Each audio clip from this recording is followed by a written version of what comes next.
Welcome, ladies and gents. I love shill media variety.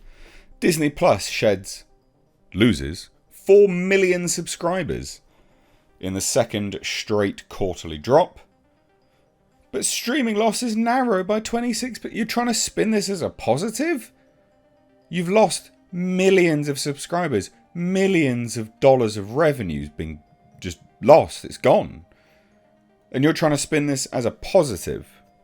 Holy shit. The cope is real. And also, Disney on the decline is real as well. I mean, this is categorical right now. We literally keep seeing it time and time again. They are losing money. Hundreds of millions of dollars. Bleeding it. Bleeding dry. And they just seem to be relentless in that endeavour. They seem happy to do it, almost. Because they keep getting bailed out. That sweet, sweet ESG. Anyway, hit subscribe if you're new here, guys. Turn the bell notifications on. Let's take a look at this. Like I said, this is absolutely shill variety. Shilling hard. Shilling very, very hard. Anyone with any sense of a brain would go, wow. Wow. This is a second straight quarterly drop. Quarter, of course, being 3 months. So for 6 months straight, they have lost subscribers. And the media is trying to spin this as a positive because they're like, well, streaming losses have narrowed by 26%. So? That's not positive. Yeah, we're losing subscribers. We're no longer competitive, essentially, is what they're saying. Fucking hell. How can you possibly spin this as a positive? It's just beyond me. So Disney Plus shed another 4 million subscribers in the first 3 months of 2023, marking the streamer's second consecutive quarterly drop after closing 2022 with its first ever decline. On the bright side, right? Let's take a look at that. What's been happening of late? People are sick of Disney. People are checking out from Marvel. This all spells high negativity. Now the reason for the first drop, was by and large put down to, from what I could remember at the time, them stopping doing business. I believe it was in India, if I remember rightly. I could be wrong, but I'm pretty certain it was India. And with that, because they were stopping doing, it was sports basically, they stopped doing that, and so they lost subscribers. But now this other second quarterly drop, I mean, how are you going to explain that away? On the bright side, the Mouse House also managed to narrow its streaming business losses by 400 million. Down 26% year over year. That's still not good. So you've narrowed the losses by 400 million, down 26%. But you've lost subscribers now, so you've lost revenue.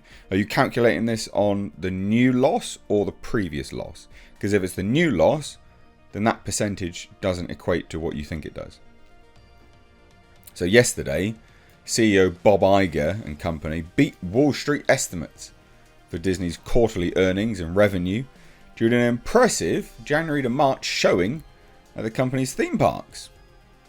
That win comes during a fiscal quarter 2, which concluded April 1st, plagued by company-wide layoffs, a looming and now active writers' strike and turf war with Florida Governor Ron DeSantis. Fucking... what? Who's Rick DeSantis? Alright. Anyway, this isn't good. How are you spinning this as a positive? You laid off thousands of staff. Over 7,000 people are set to lose their jobs at Disney. And now they're like, oh yeah, we lost 4 million subscribers. That's millions of dollars gone. Oh, but we did narrow this. Yay! It's not good. This is really bad. Disney ended the quarter. The only thing that keeps Disney afloat is genuinely the parks. And I wonder when that starts to go down. Disney ended the quarter with 157.8 million subscribers at Disney Plus, significantly missing Wall Street's estimate of 163.17 million subscribers. So they thought it was going to grow, and it actually contracted, declined. That projected figure would have been up from the 161.8 million subs. Disney Plus fell to the prior quarter. So, Wall Street was like, they're going to grow. 4 million down. So the second sub drop was driven by a 4.6 million sequential decline at Disney Plus Hotstar. The version of the service offered in India and parts of Southeast Asia. Last year, Disney lost streaming rights to the Indian Premier League cricket matches, which prompted it to lower growth targets for Disney Plus Hotstar in India. But not only did they adjust their own targets, but they obviously, there was no growth. It was complete loss.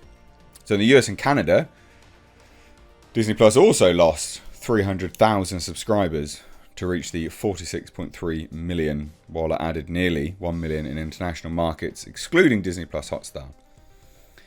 None of this is really that great at all. Hulu gained 200,000 in the quarter to stand at 48.2 million, and ESPN Plus increased by 400,000 to 25.3 million.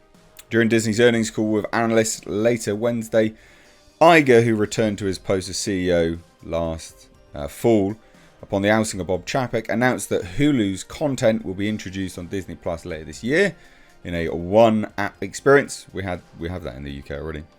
Also on the call was CFO Christine McCarthy, who announced Disney is in the process of reviewing the content on our DTC services to align with the strategic changes in our approach to content curation, and we'll be removing certain content from our streaming platforms. Oh goody.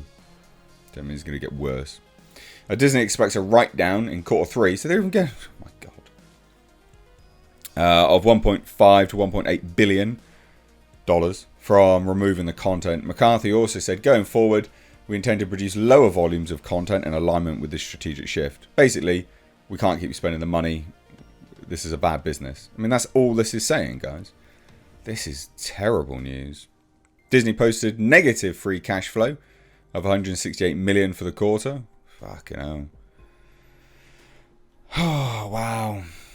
Starting with its fiscal quarter 2, 2022, Disney restructured its financial results into 2 segments: Disney Media and Entertainment Distribution and Disney Parks Experiences and Products. Disney's direct-to-consumer revenue for the quarter rose 12% to $5.5 billion, while its operating loss decreased 26% to $1.1 billion. Which, I mean, they're losing, motherfucking hell. They're losing billions of dollars from certain elements of their business, and now they're losing more because they're losing customers. I mean, it's crazy. It's absolutely crazy. I wonder when people check out from the parks, whether they'll finally realise that they're fucked. It could do. What do you guys think? Let me know down below. Love to hear it. This is a doozy. Disney is not looking good for Disney. But remember, Variety and the other media will say that this is positive. It's not positive. You can't bin off thousands of people and be like, it's all good. We lost billions. It's all good. No. This is a business equivalent of burying your head in the sand and just pretending like nothing's happening around you. Cheers, guys. Take care.